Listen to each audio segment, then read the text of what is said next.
Hi, welcome to the very first Locker Room Power podcast. My name is David Samuel, and I'm talking to you from Melbourne, Australia. I'm the author of the book Locker Room Power, Building an Athlete's Mind.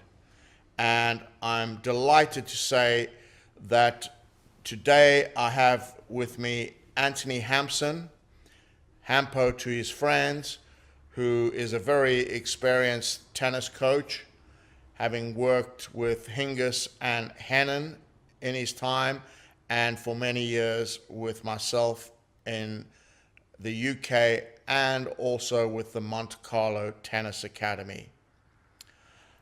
The book Locker Room Power is available from the website lockerroompower.com, and I've been here in Australia with a very young player called Liam Brodie, British number 3, who unfortunately today lost in the third round of qualifying after 2 very good matches to get there.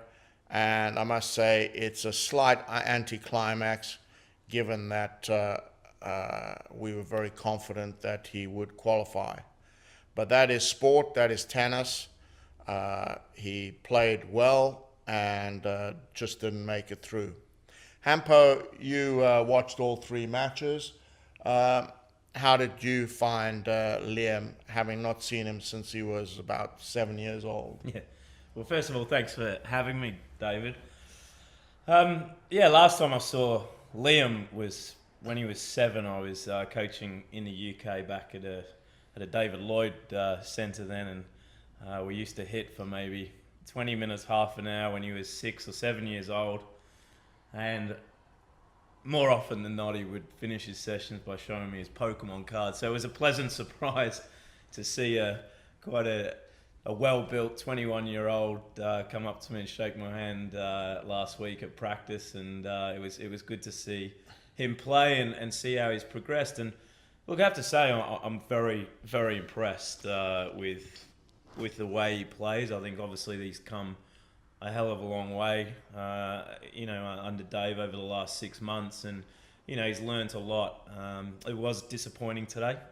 Obviously, we felt that going into the match he'd had 2 really great wins, and matching up with Mike Russell, obviously, a lot of the match comes down to Liam and what he produces, from his racket. And today was unfortunately just not quite there, but it was certainly a good performance. I think there's work to be done, but it's certainly an exciting period. I've been very impressed with his determined kind of way on the court.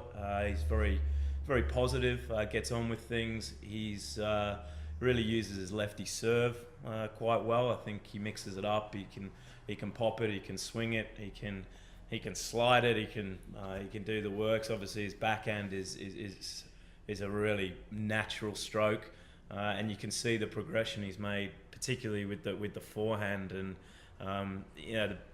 probably today just maybe lacked that extra 1 or 2% just to make the ball jump a little bit more depth, and put Mike Russell under a little bit more pressure. But as I said, there's certainly, I think, and Dave will agree, there's an enormous amount to build on. It's a pretty clear path forward for him, I think, over the next few months. Yes, and I think the way he played his first round against Dustov, and then beating the American prodigy Donaldson in the second round, which was a real war, in which they both played extremely well, and that was a very, very high quality match.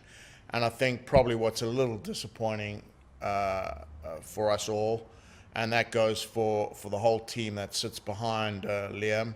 My coaching colleague, Mark Hilton, who has done a lot of work with Liam over the last 3.5 years. His fitness trainer, Rick Moylan, and sports psychologist, Adrian Tannock, was the fact that the performance against Donaldson was so high, and if he had probably reproduced most of that, we felt he had a very good shot of beating a very experienced campaigner in Mike Russell.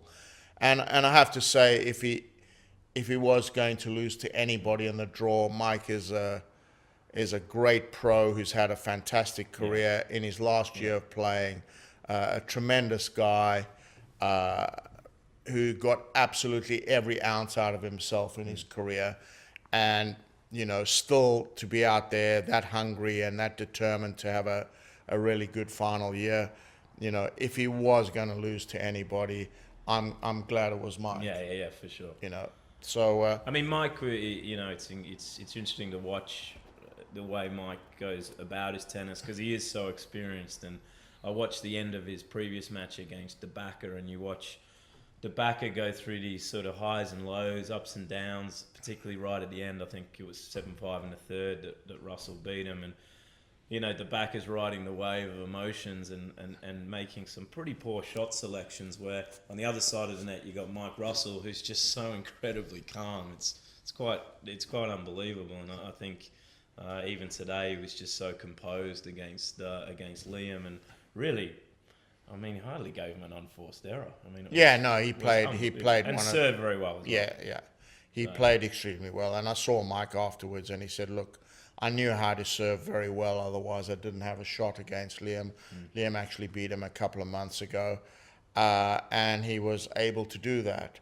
And I must say, Liam's return is usually a very, very strong part of his game, and for some reason today, the timing, especially on the first serve, wasn't quite there, and therefore, that makes it very difficult if you're not actually getting into the point as much as you'd like. Yeah, it's tough. I mean, there was probably a period today where, and I would say it would have been 8 to 10 minutes where Liam's probably dropped the standard a little bit, from about 5-all, 6-5 in the first set to going a breakdown in the second. And at this level, that's really all it takes. And I mean, what I have to say is Liam fought incredibly well to the end. I mean, he found his form again.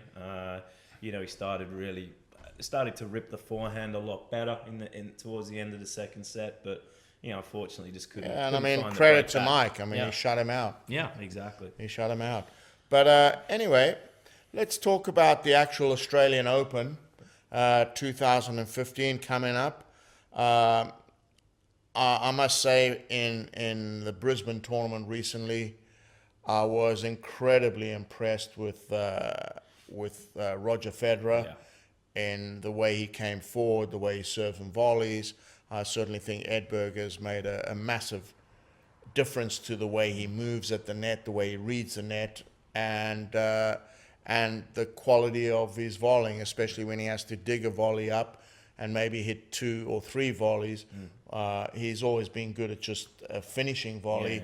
But if he's had to really work the net, I would say for such a great player, that was not one of his better areas. Yeah, I mean, it's pretty noticeable the work that Edberg's done on particularly the forehand volley. Technically, I think it's definitely a lot better, and he's certainly having to adapt his game to, as Dave said, to come forward more. But he's certainly ominous. I'm not sure, and I still have my doubts whether Roger can beat the top guys back to back. I mean, I think you're seeing now that the guys who are 5, 6 maybe closing the gap a little bit. There's more guys in there. You throw Wawrinka in the mix, you throw a Berdych in the mix, and Roger's going to have to beat 2, 3 of these guys back to back. Probably Djokovic in there as well. I still think I don't think he can win the Australian Open, Dave. I mean, no, I agree. I think there's a question mark whether he can do it over 5 sets, and do it, sort of twice in a row. Certainly Murray's in his section. Nadal's in his section. I certainly think if it was a Federer-Nadal semi-final, if they get to that stage, mentally, I would say that Nadal has pretty much got his number, except maybe on grass. But then Nadal hasn't seen Fed on the court serving volleying like he does at the moment, and being able to come forward as well as he has. So, but I agree with you. I think the jury's still out now whether Fed, the body and everything can just go the full distance of a Grand Slam tournament. I know, it's not that long ago he was in a Wimbledon final and went 5 sets. So, and he can prove us wrong. Delighted if he does. It's a fantastic ambassador for the sport, and to be this competitive, at his age, in an era when you've got so many very good tennis players, is an amazing tribute to this guy as a competitor. Yeah, it's been really interesting to watch him, particularly last year after the previous year he'd had. He obviously reinvent himself. Yeah, reinvent himself. He went away. He worked hard.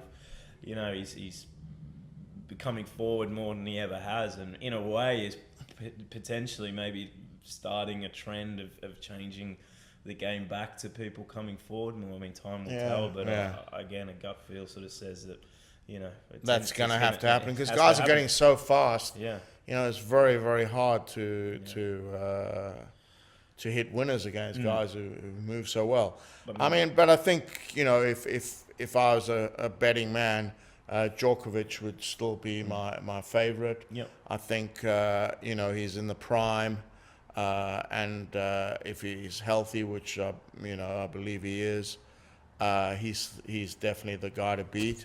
But I think there's now guys who are very, very dangerous for the top 3 or 4. Just the way Raonic played against Federer in that final. And that's what makes me think that maybe Fed can't quite do it, because although he snuck through in the 3 sets there, I did feel like maybe he was tiring a little towards the end. And Raonic was hitting his forehand so big. It was quite something. Australian Open always has it's our first tournament of the year, and you look at the history of the Australian Open, not necessarily the people who win the tournament, but it will always throw up an outsider. And you look at, obviously, Wawrinka won it last year, was complete outsider, really, certainly not one of the top 4, and played some outstanding tennis to beat Djokovic and think Nadal. He's got any chance of repeating? I think it will be interesting to see. It's a very different kettle of fish when someone's coming back to defend a slam. I think there's obviously a lot more pressure on him, but he's had a pretty good lead up. He won Chennai again, so I think the pace of the courts will suit him. Whether that backhand is just one of the best shots on tour, isn't it, at the moment? So look, I am leaning towards Djokovic, even just sort of looking at him, the aura he has around the locker room and the grounds. I think is an air of confidence, and given that he's I'd say he's the alpha male there.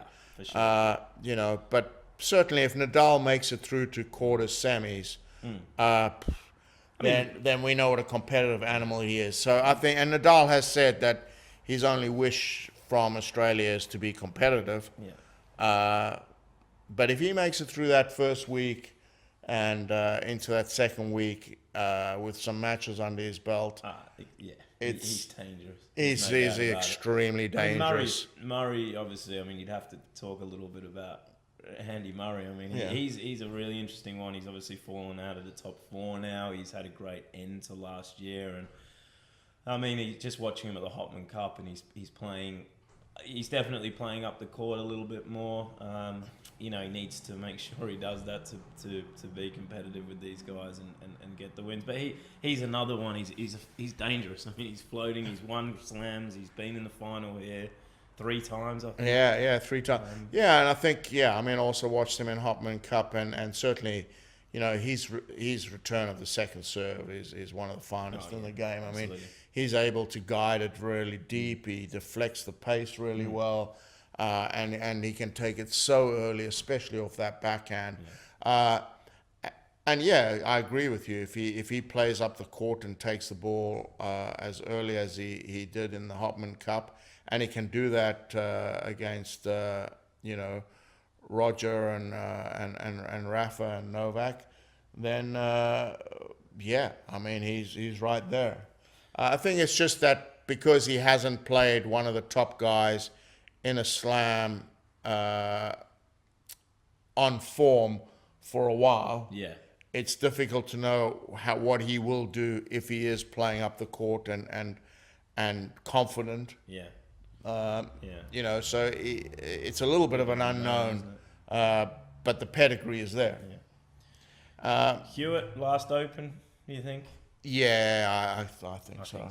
Yeah, and I think if he gets through a couple of rounds, he might have one last hurrah. Yeah.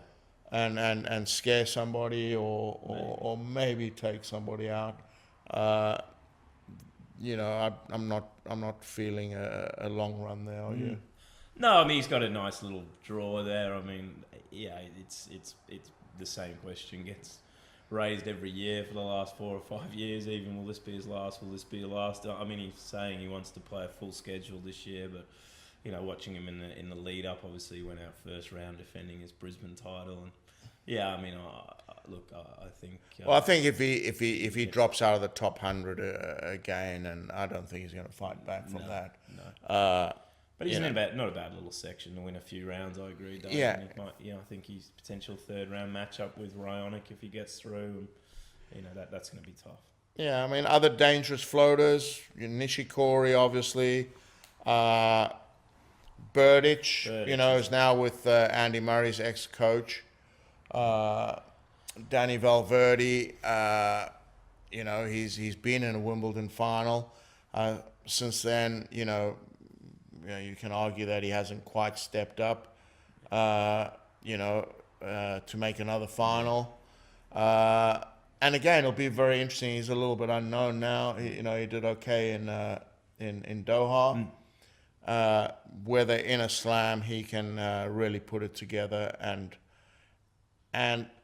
show something that Wawrinka, I think, learned over the course of sort of 18 months to lose the massive fight against Djokovic twice, and then win the third one. It was a constant mental involvement, and I'm not sure that Burditch has been through that painful mental involvement that Wawrinka has gone through.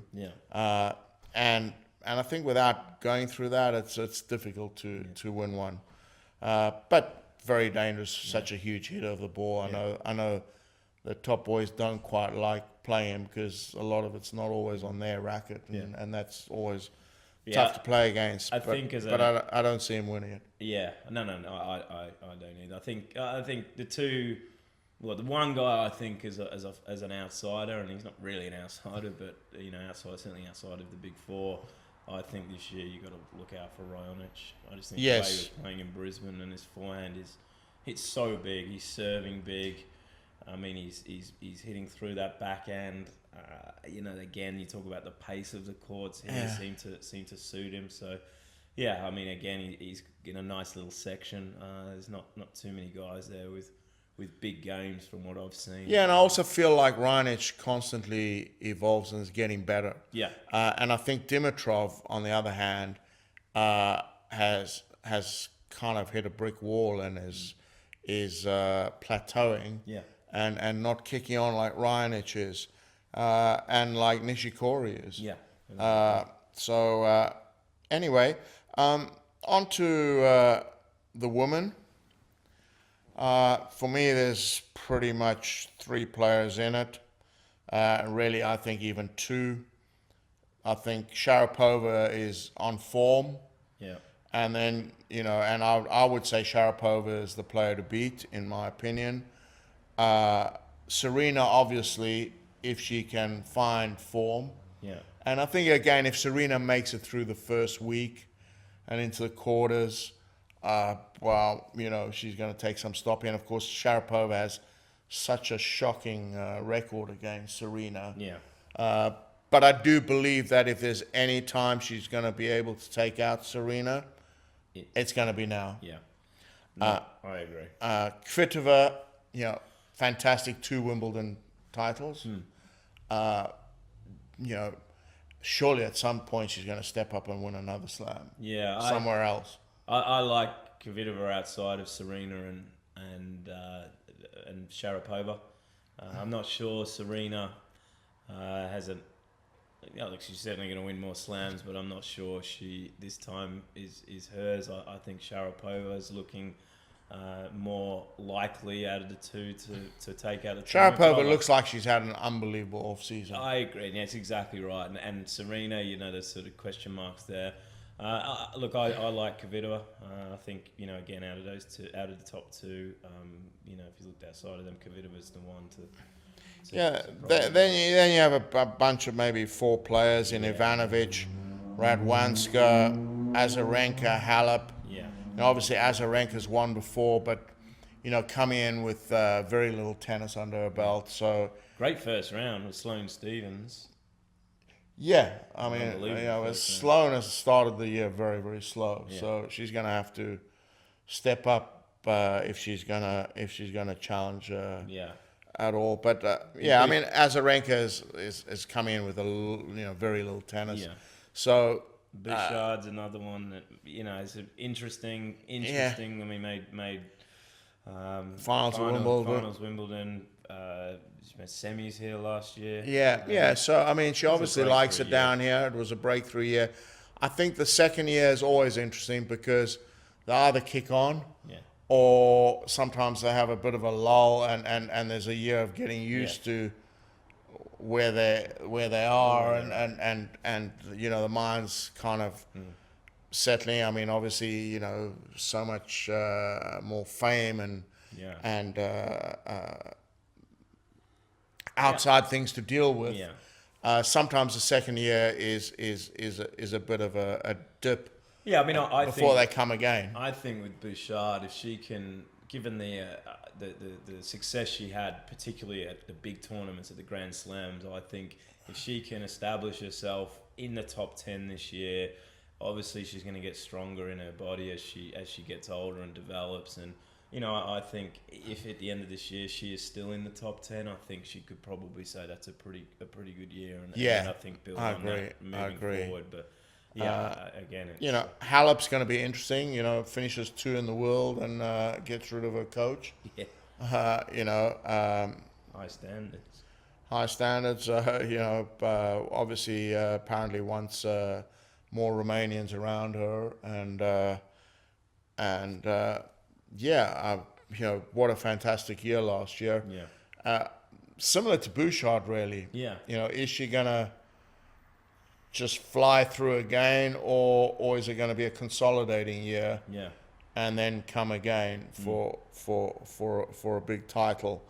My instinct at the moment says that both her and Bouchard will maybe consolidate this year, and I'm not feeling them as winners of this tournament. Yeah. Ivanovic had a very good last year. Yeah. And started well this year. Yeah. Amazingly, she has. I think she's definitely in the top 3 for serving aces. Oh, really? Yeah, but I'm pretty sure she'll be pretty high there for serving doubles as well. Yeah. But I mean, if she can keep that, if she can get that ball toss and keep it semi under control, she's a good player who. Obviously has been at number 1 in the world before, and seems to certainly have regained her mojo back, and played a good match against Sharapova. So, she's also won a slam before. So, I quite fancy her as a sneaky outsider to win the thing. Yeah. Radwanska with Navratilova. If Navratilova is going to make a significant difference there, I'm not sure she's had enough time to really implement before this tournament. Radwanska's great to watch, and really kind of rolls back a little bit of those Hingis years with the finesse and the hands.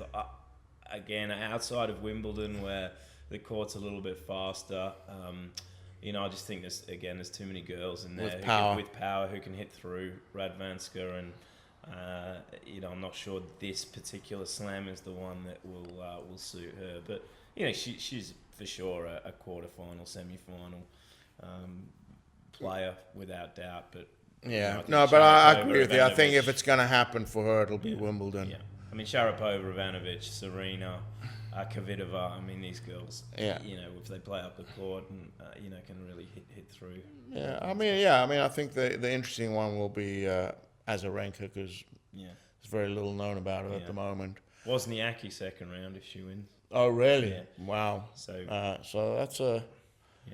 that's a tough match. Anyway, finally, just a quick word about any of the up-and-coming Aussies that you think might make a quick splash. Yeah, it's. Obviously, it's a pretty good era, or it's seeming to be an exciting period for Australian tennis. We have a number of guys. Obviously, Tomic has been in and around for the last 2 or 3 years, and he seems to have matured this year. He's certainly training harder from all reports. He's looked dangerous in Brisbane and Sydney with, I think, a couple of quarterfinal appearances with some solid wins over Cole Schreiber, Query. So he's a dangerous floater. I think this year he's certainly going to has potential to break into the top 30, if not the top 20. And you've then got your guys like Nick Kyrgios, who obviously had a wonderful 2014 beating Nadal, but obviously there's question marks over Kyrgios at the moment. He's health. Health-wise. He took 3 months at the end of last year off, and he's been injured. Again, I think if I see him a little bit in the Bouchard vein. Obviously not, in the top 10 at the moment, but if he can consolidate well inside top 50 over this year, he's done well. He's done well. I am going to make a prediction. I think Kokkinakis is going to beat Gulbis. Yeah, it's a bit. Interesting. It's a big one. Yeah, I think Gulbis is coming in a little undercooked. Yeah, and I think that's I think he can certainly win that match. It's an interesting argument if you speak to other people in tennis about the Kokkinakis and Kyrgios, who'll be better, who'll do more in tennis, and Kokkinakis is as exciting as Kyrgios. He's a year younger, so maybe this year's for him. But I tend to agree. I think that's a potential upset in the first round on the cards there, and 11th seed Gulbis, so that'd open up his draw. Yeah. I also think John Millman, who finished the year very strongly and played a wonderful match with Federer, and really gave Federer a lot of confidence when he came through that from a set and a breakdown in 15-40. I think John Millman is, somebody that, like a Kevin Anderson or something, slowly creep up and land up in the top 20 one day. It's hard worker and honest hard worker. A lot of ability, and really maturing into a very solid pro. Sam Groth plays Philip Krajinovic, who's again was touted back in the day. Tomic. We know him from our time and spending time in Serbia. Exciting guy to watch. And I think Groth's going to have his hands full there. Yeah, definitely. Definitely. So, right, brilliant. Well, Hampo, thank you very much for your time. Thank you, Dave. And if I can just thank you all for listening. You will find us on Locker Room Power podcasts. We hope to bring you many more in the future. The website is www.lockerroompower.com, at Locker Room Power on Twitter and on Facebook. The book is available worldwide. It's obviously on the website through Amazon, Kindle, Nook, Kobo, iBooks, and at some significant retailers. In Melbourne, it's available at Tennis Warehouse and Serving Aces. Thank you, and see you next time.